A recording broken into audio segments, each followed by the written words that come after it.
সুবহানাল্লাহ, আলহামদুলিল্লাহ, লা ইলাহা ইল্লাল্লাহ, আল্লাহু আকবার। পড়েন সুবহানাল্লাহ, আলহামদুলিল্লাহ, লা ইলাহা ইল্লাল্লাহ, আল্লাহু আকবার।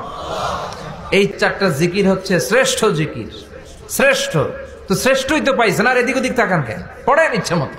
এই চারটা জিকির একসাথে মিলিয়েও পড়া যায়, আলাদা করেও পড়া যায়। আবার বিশ্বনবী বললেন, মিজানের পাল্লা ভারী করতে চাও, ফাআম্মা মান সাকুলাত মাওয়াজিনুহু ফাহুয়া ফি আইশাতির রাদিয়া। মিজানের পাল্লা যারা ভারী করতে চাও তারা দুইটা জিকির করবা, সুবহানাল্লাহি ওয়া বিহামদিহি, সুবহানাল্লাহিল আযীম। এই দুইটা শব্দ কালিমাতান হাবিবাতান ইলার রহমান, আল্লাহর কাছে খুব প্রিয়। সাকিলাতানি ফিল লিসান, এই জিহ্বার মধ্যে এই শব্দ দুইটা উচ্চারণে খুব সহজ, খুব পাতলা। সাকিলাতানি ফিল মিজান, কিন্তু এই শব্দ দুইটা মিজানের পাল্লায় রেখে দিলে অনেক ওজন হয়ে যাবে। সুবহানাল্লাহি বিহামদিহি, সুবহানাল্লাহিল আযীম। পড়তে রাজি আছেন তো? প্রত্যেক ফরজ সালাতের পর আয়াতুল কুরসি পড়বেন। কি পড়বেন? মুখস্থ আছে না? এটা পড়ে ফু দিলে কোনো জিন পড়ি, ব্ল্যাক ম্যাজিক কোনো কিছু আপনারা ধরতে পারবে না।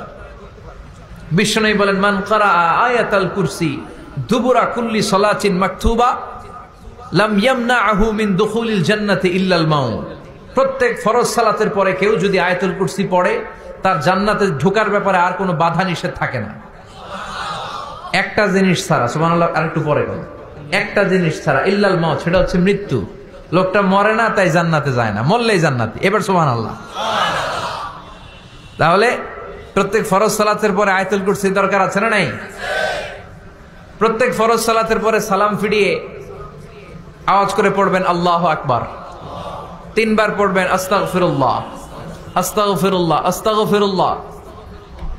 সুবহানাল্লাহ 33 বার, আলহামদুলিল্লাহ 33 বার, আল্লাহু আকবার 34 বার। অথবা শেষে 3টা 33 বার পড়ে মিলাবেন লা ইলাহা ইল্লাল্লাহু ওয়াহদাহু লা শারীকা লাহুল মুলকু ওয়া লাহুল হামদু ওয়া হুয়া আলা কুল্লি শাইইন কাদির। আরেক বর্ণনা একটু বাড়ানো হয়েছে, ইউহয়ী ওয়া ইউমীত ওয়া হুয়া আলা কুল্লি শাইইন। এগুলো পড়ে না, কোত্থেকে কি হাবিজাবি পড়ে ঈমান নষ্ট করে। এজন্য মুমিন হবে, মুমিন they work smart, they don't work hard. মুমিন স্মার্টলি কাজ করে, মুমিন কষ্ট করে কাজ করে না। সুবহানাল্লাহ কবেন না? মুমিন সুযোগ খোঁজে, মুমিন কাজ করে smartly. They don't work hard, they work smart. They work smart, তারা স্মার্টলি কাজ করে। কাবা ঘরের 4টা কর্নার আছে। একটা কর্নারের নাম হচ্ছে রুকনুল হাজারিল আসওয়াদ, এটার নাম হচ্ছে ব্ল্যাক স্টোন কর্নার, যেখানে হাজরা আসওয়াদের পাথর আছে। এই পাথরটাতে চুমু দিলে জীবনের গুনাহ সব মাফ করে দেয় কে? এটা জান্নাতি পাথর। কিয়ামতের দিন এই পাথরকে আল্লাহ একটা জিহ্বা দিবে, ঠোঁট দিবে, 2টা চোখ দিবে। আর কিয়ামতের দিন আল্লাহর সামনে দাঁড়িয়ে এসে সাক্ষ্য দিবে যে আল্লাহ তোমার এই বান্দা আমারে চুমু দিয়েছিল, এ দিয়েছিল, এ দিয়েছিল, এদের সবাইকে মাফ করে দাও। তো হাজরা আসওয়াদের কর্নার আর কাবা ঘরের যে স্বর্ণ দিয়ে খচিত দরজা, এই হাজরা আসওয়াদের কর্নার আর দরজার মাঝখানে ছোট্ট একটু জায়গা, এটারে আরবিতে বলে মুলতাজাম। আমার সাথে সাথে পড়েন, এটারে আরবিতে কি বলে? ইলতাজামা ইয়ালতাজিমু ইলতিজামান। মুলতাজিম, মুলতাজাম মানে হচ্ছে যেটার সাথে লেগে থাকা হয় সব সময়। সাহাবারা এই জায়গাটার সাথে লেগে থাকতেন, পেট লাগিয়ে, গাল লাগিয়ে, চোখ লাগিয়ে, মুখ লাগিয়ে কাঁদতেন আর দোয়া করতেন। আর এই জায়গায় পেট লাগিয়ে, শরীর লাগিয়ে দোয়া করলে ওই দোয়া আল্লাহ ফিরিয়ে দেয় না। কিন্তু ওই জায়গায় দোয়া করার চান্সও এত সহজে পাওয়া যায় না, ধাক্কা ধাক্কি যুদ্ধ করতে হবে আপনারে। তো এক মাওলানা চান্স পাইছে ওইখানে, অনেক ধাক্কা ধাক্কি করে, খাইয়া দেয়া শক্তি কইরা ধাক্কা ধাক্কি, পাকিস্তানি পাঠানি যেগুলো আছে, 8-10টা পাঠান একসাথে দাঁড়ালে ওগুলার জ্বালায় কিছুই করা যায় না। এইভাবে তাকাইতে হয় ওদের দিকে, তাকাইলে আপনার টুপি পরে যাবে পিছনে, ইয়া উঁচু লম্বা। তো এই মাওলানা অনেক ধাক্কা ধাক্কি করে কোন রকম ওই মুলতাজামে হাত লাগাইতে পারছে। এখন আবার তো আরেক ধাক্কায় কই যে চলে যাবে কোনো হিসাব নাই। তো সেইখানে দাঁড়াই আল্লাহর কাছে দোয়া করছে, যেহেতু এই জায়গায় দোয়া করলেই আল্লাহ কবুল করে, এখন কয়টা চাবে আল্লাহর কাছে, সময় তো নাই। সে ওখানে হাত লাগিয়ে দোয়া করতেছে, আল্লাহ একটাই দোয়া, জীবনে যত দোয়া করছিলাম আর করবো সব দোয়া তুমি কবুল করে নিও। যত দোয়া জীবনে করছি আর মরার আগের দিন পর্যন্ত যত দোয়া আমি করব, এই দোয়াগুলো কবুল কইরো। এই একটাই চাওয়া, আর কিছু চাইলাম না তোমার কাছে। তো কিছু বাকি রাখছে? কথা বলেন। The believer, they work smart, They don't work hard. বিশ্বাসীরা স্মার্টলি কাজ করে। ওরা শক্তি খাটিয়ে ঘাম ঝরিয়ে কাজ করে না, ওরা সুযোগ খোঁজে, ওরা ঝোপ বুঝে কোপ মারে। ঠিক কি না? যেখানে সওয়াব বেশি, অল্প কাজে প্রফিট বেশি, লাভ বেশি, ওইটাই না মানুষ করবে। ঠিক কি না?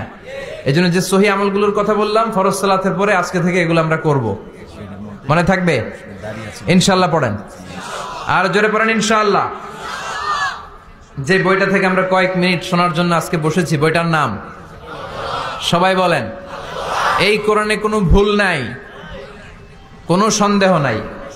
This is the book, the most authentic and original book in the world, whereof there is no doubt in it, and a guidance to those who are muttaqin.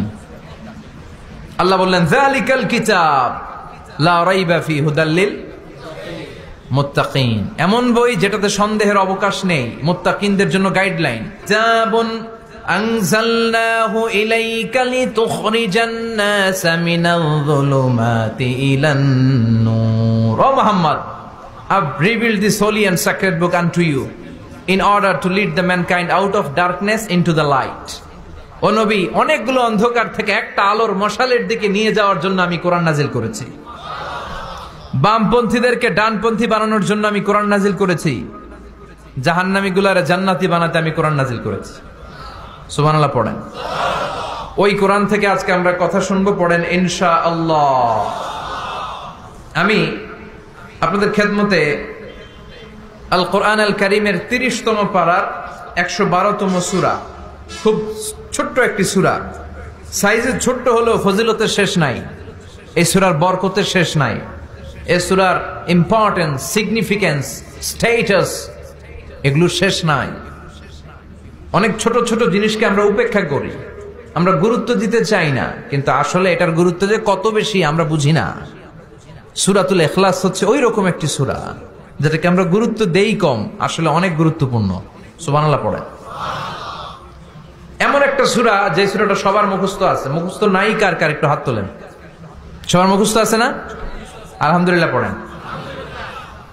তো এই সূরাটা থেকে কিছু কথা আজকে আমরা শুনবো, শিখবো, জানবো আমলের নিয়তে। নিয়ত খালেস করেন। ইন্নামাল আমালু বিন্নিয়াত। সব কাজের প্রতিফল দেয়া হবে নিয়তের উপর বেস করে, বেসড অন ইউর ইন্টেনশন। আপনার কি ইচ্ছা ছিল, এজন্য সব কাজ করার আগে নিয়তটাকে খালেস করবেন। নামাজে দাঁড়ানোর আগে যদি নিয়তে গোলমাল থাকে, নামাজ হবে? কথা বলেন। আপনি যদি লোক দেখানোর জন্য সালাত পড়েন, হবে? মানুষে আপনারে আলহাজ ডাকবে, এজন্য যদি হজ করেন, কবুল হবে? এরকম হাজি আছে না নাই? আলহাজ না ডাকলে চেষ্টা ওঠে, আছে না নাই? তো আপনি চেতেন কেন? আপনি কি আলহাজ শোনার জন্য হজ করছেন? হজ করেছি কার জন্য?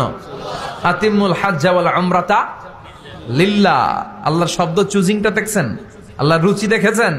লিল্লাহ, আল্লাহ যোগ করে দিয়েছে। আতিমুল হাজ্জা ওয়াল উমরাতা লিল্লাহ। হজ এবং উমরা করবে শুধুমাত্র একজনকে খুশি করার জন্য। তিনি কে? এটার নাম